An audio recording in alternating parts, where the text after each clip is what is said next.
I am in search of purpose-driven individuals, teams, and organizations. They are propelled by their sense of mission, objectives, and a strong value system. I find their stories to be full of wisdom, something that inspires me. Today, I am at the doorstep of one such organization, Indiahikes, the largest trekking organization in the country, headquartered in Bengaluru. I have known Indiahikes for over 15 years now, have trekked with them a few times, and have always had my respect and admiration. They have made it possible for thousands of trekkers in our country, ordinary citizens like you and me, trek across the high-altitude regions in the Himalayas and elsewhere.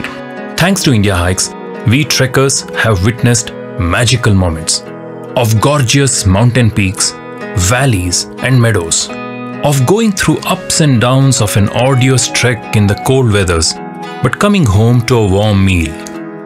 We have experienced a sense of community, and really, we have discovered a part of our own selves, a part of us that requires solitude and peace, tranquility of space and surroundings, of simple but the most profound joys of life, of being one with nature.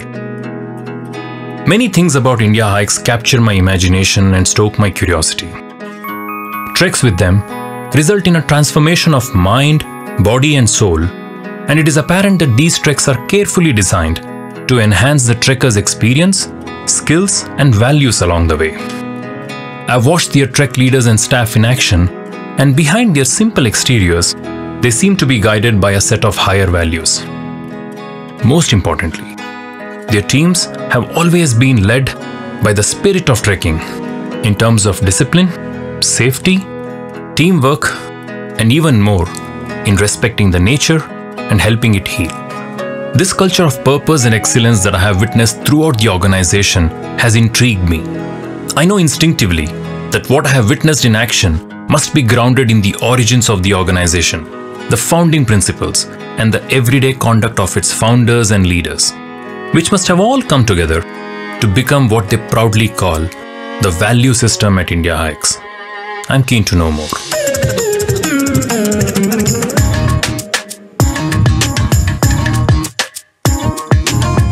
This is Life Unbounded, a series of conversations and stories of creators, achievers, and leaders from all walks of life. People who have made a meaningful difference to life and the society around them. And I'm your host, Shashikiran. The purpose of Indiahikes has got to do with how trekking was in our country many years ago. When I was in my mid-20s, early 30s, and I'm talking about early 2000 and around that period, doing a trek or mounting a trek was very difficult. You didn't know where to get your gears from, you didn't know which trek to do, where to get the information about the trek, and which part of the country to choose to do a trek. And I'm talking about Himalayan treks.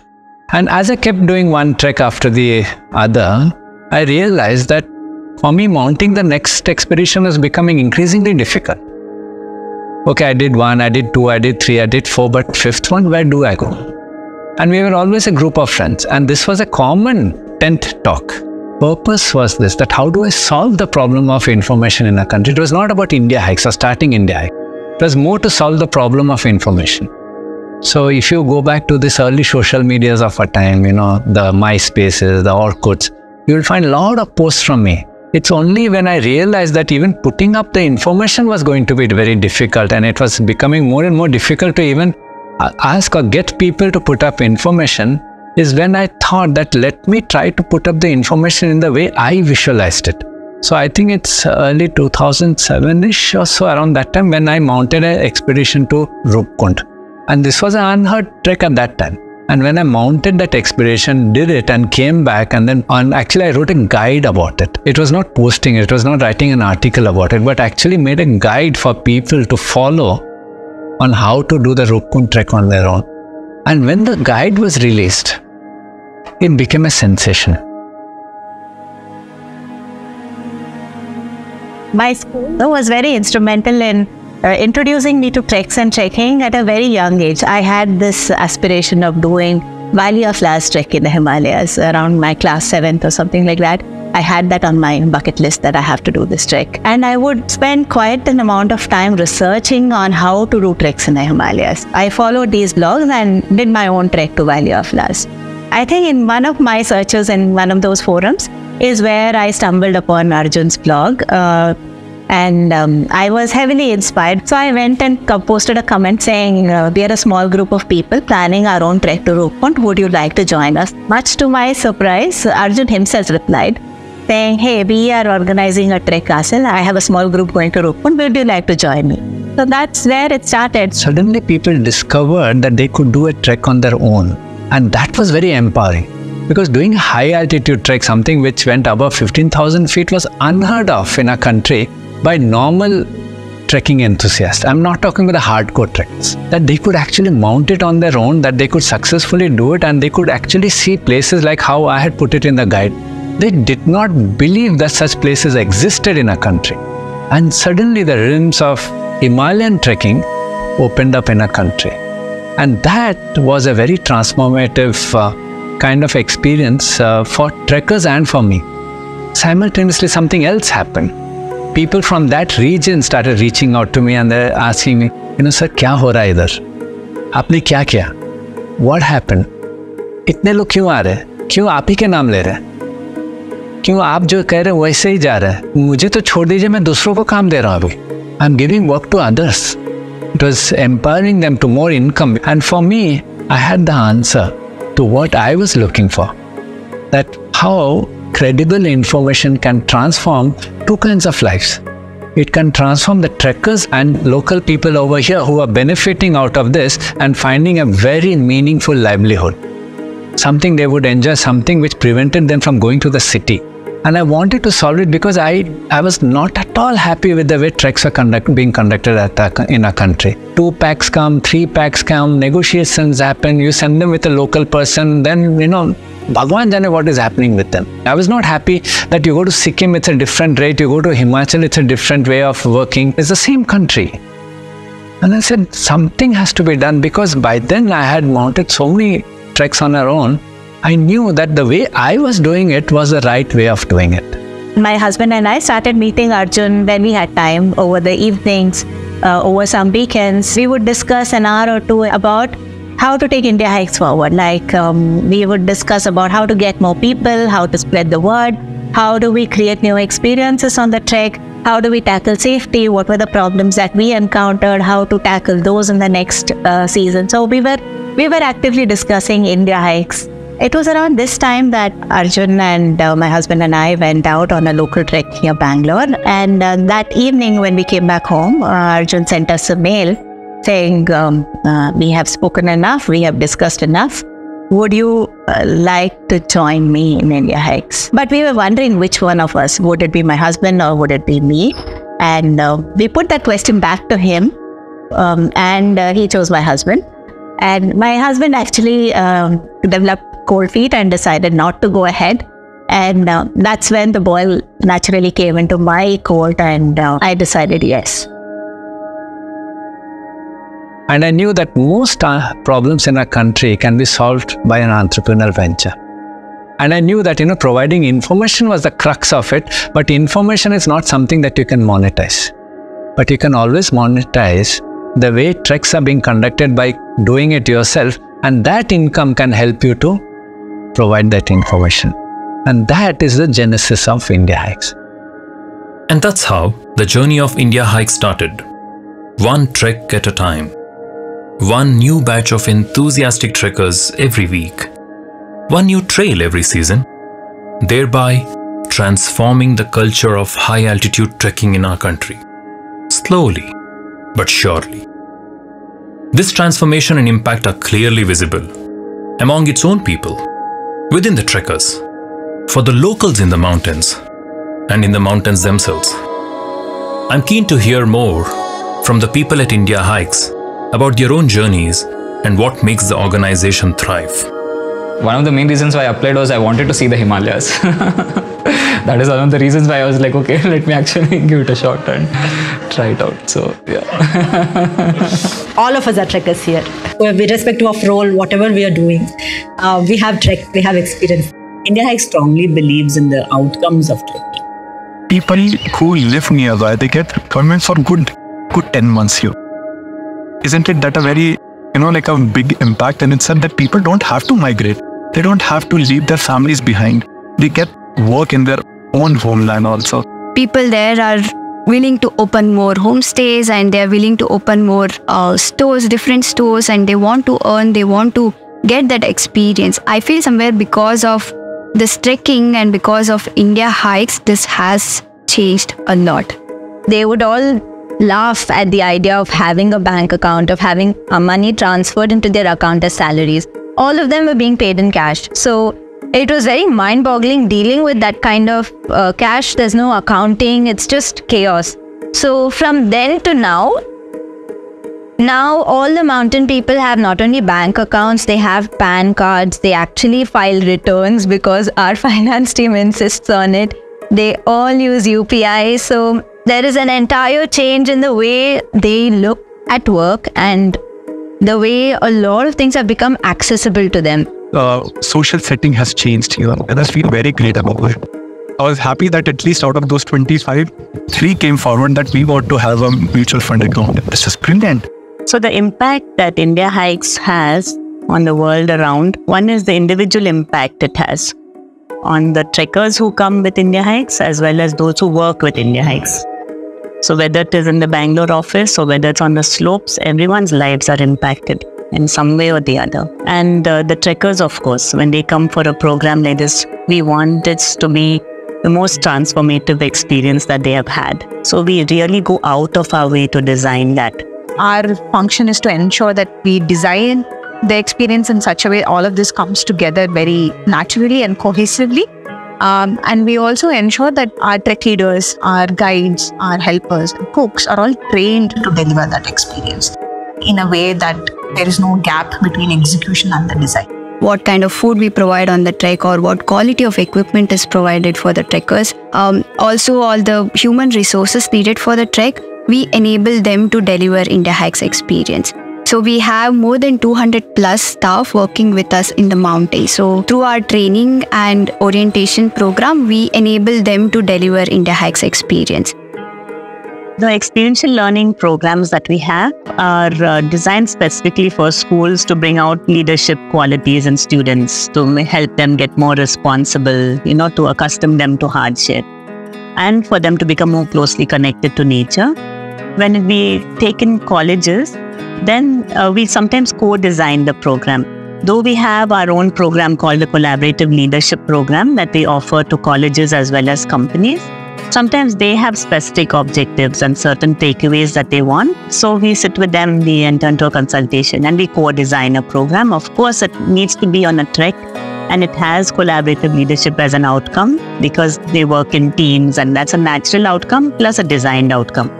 Also, we have launched something called as DIY trekking last year. We enable trekkers to go and think about doing a Himalayan trek on their own. This is done by giving them very basic kits like the camping kit, the food kit, which are very lightweight and easy for trekkers to even think about going and doing a trek on their own. Indiahikes' presence is very digital right now. We trekkers get to know Indiahikes first through an online medium. They type a trek's name or they come to the website. So that entire website is handled by my team. Whether it is actually getting people out to trek, that itself people were not doing earlier. People would not think that I can go to the Himalayas and trek. I am a very good example of that. I had never thought that the Himalayas are accessible to normal person like me. I'm not sporty, I'm not athletic, I'm not like the fittest person in the world, but I can actually go and trek. And I think putting that thought in people's minds and making them take that action, I think that itself is like a very big responsibility that we've taken upon ourselves. So now I feel very proud when I can actually send my parents on a trip. My niece is going next week on a summer camp all by herself for 10 days. So all of this, the very fact that people are thinking of trekking makes me very proud.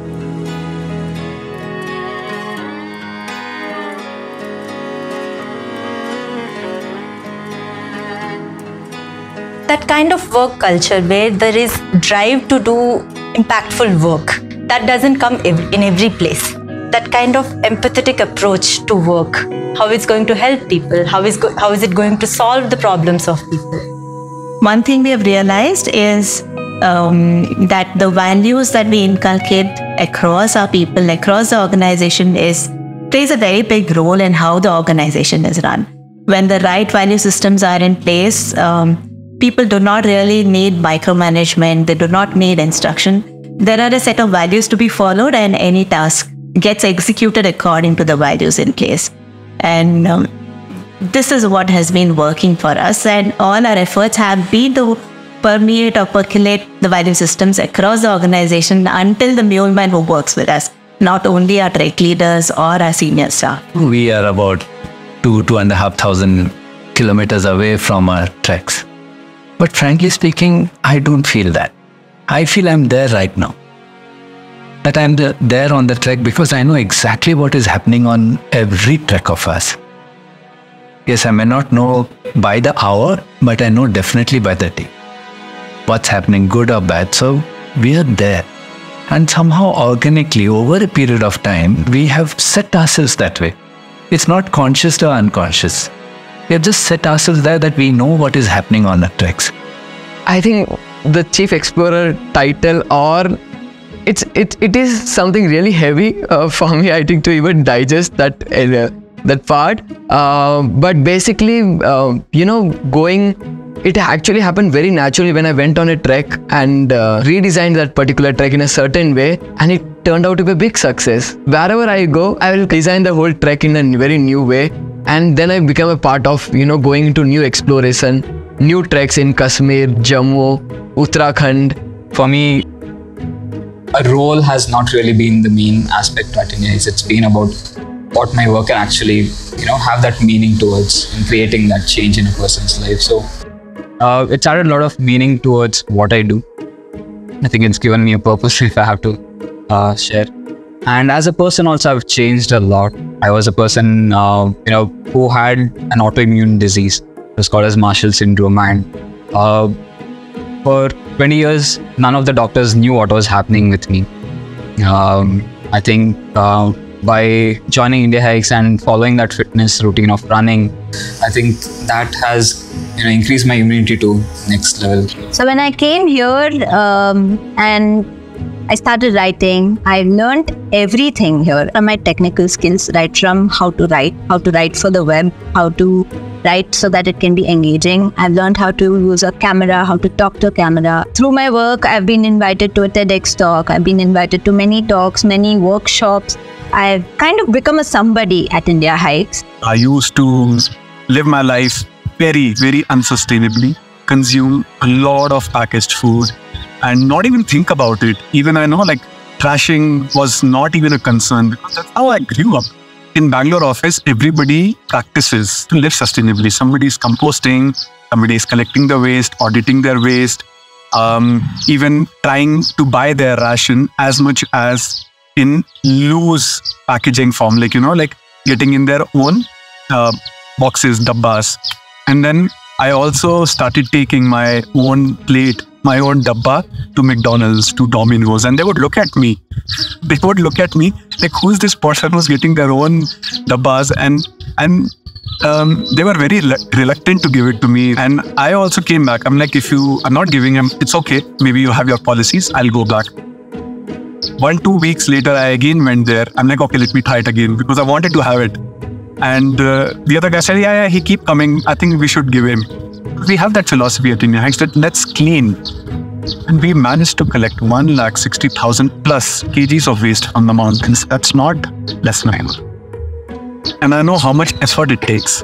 And a trekker bends down, even if it's raining, even if they are tired, even when their knees are not doing well, they put in that efforts because we keep talking about it on treks. Because we have that value at Indiahikes. I've always wanted to foster dogs or foster animals. And I work in a place where I'm allowed to bring my dogs. When I was telling them that this is something that I've always wanted to do, and some part of me is not feeling okay that I'm unable to do it. I was very surprised when Arjun and Sandhya, both of them said, why don't you just do it? It's okay. You can do both, work here and do what you want to do. And I think that level of freedom and acceptance in this space is something that is very unique. Someone who hated running, has come so far that I'm on a running streak of 730 days. I managed to do a couple of ultra marathons. There was one time when I've gone crazy, and then I did almost like 18, 20 half marathons in 1 month. I feel that it wouldn't have been possible if my team members were not encouraging me. And I'm grateful that we have that culture here at Indiahikes, and that I was also encouraged to do so. Trekkers are wanting to have a higher sense of connection to something, and trekking very naturally offers, be it their connection with nature, be it in connection with people who are very like-minded, be it a sense of exploring a place that is absolutely beautiful and you don't get to see often. I think Indiahikes has been able to provide a platform for trekkers to access all of this, not just going on a trek. It's much more than that. We interact with trekkers, hundreds of trekkers day in and day out, and we also get to hear the stories of our trekkers, how their experience was, what they took back from the trek. There are families going on treks, there are young children, there are like seniors going on treks, there are couples going on treks, and they come back and talk about how impactful it's been for them. Many people come back and write to us. They have joined us as tech leaders. Many people have come back to us and has been collaborators with us. Like most of them have come back and joined as GT, Green Trails interns or Green Trails fellows, and they have come and contributed to making the mountains better than we found them. All of this is because of the impact that a trek is able to do, and not just a simple trek. How it is facilitated matters, and I think that's where Indiahikes plays a huge role. That is the impact that Indiahikes has created around it. And I think it will go a very long way, because the future trekkers who are getting these values in them, or the spirit of trekking with them, I know when they will come with their friends, family, or even solo also, they will carry the spirit with them. And that has changed. While the impact is evident in how trekking has been transformed in India due to Indiahikes, the numbers tell a remarkable story of growth too. I wonder whether the growth could have been even bigger.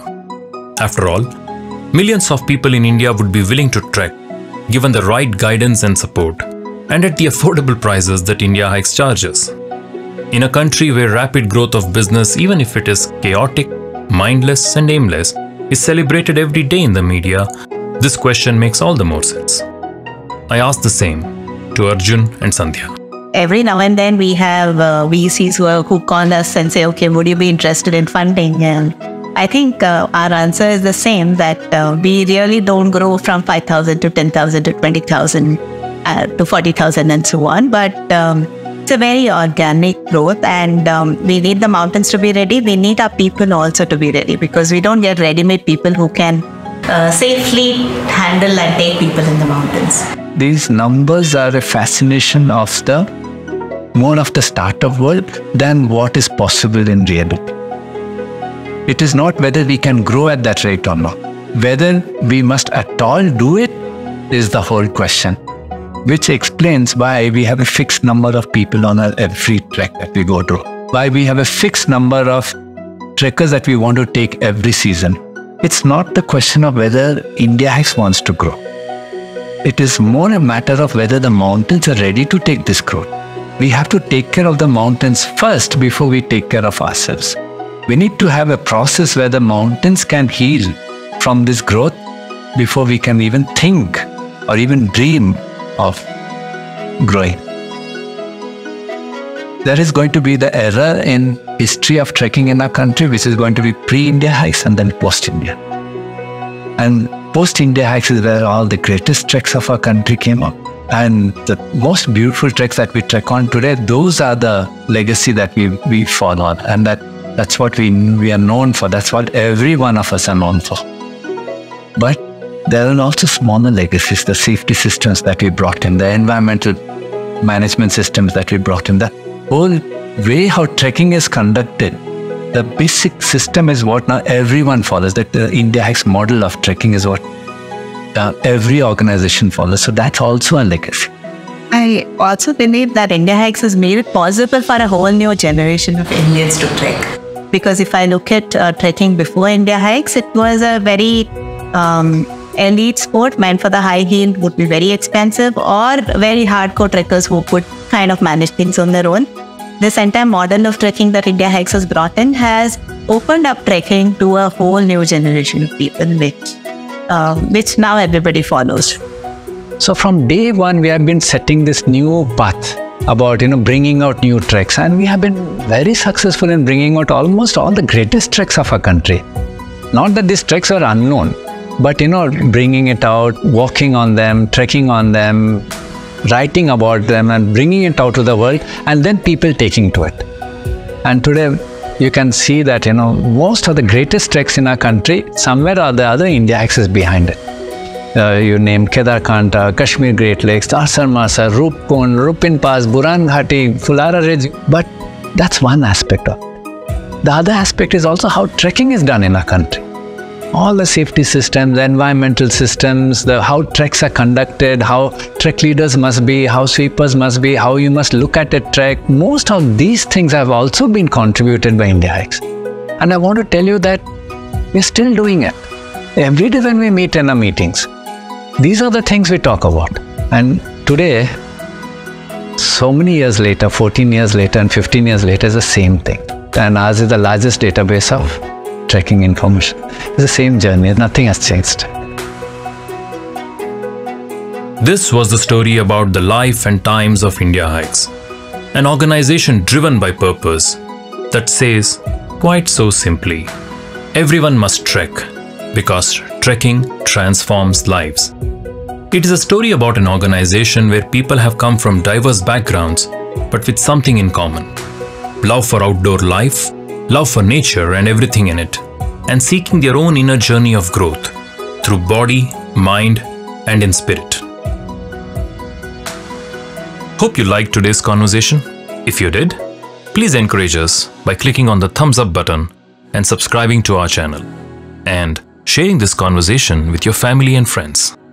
This is your host Shashi, signing off on this episode of Life Unbounded. See you again very soon.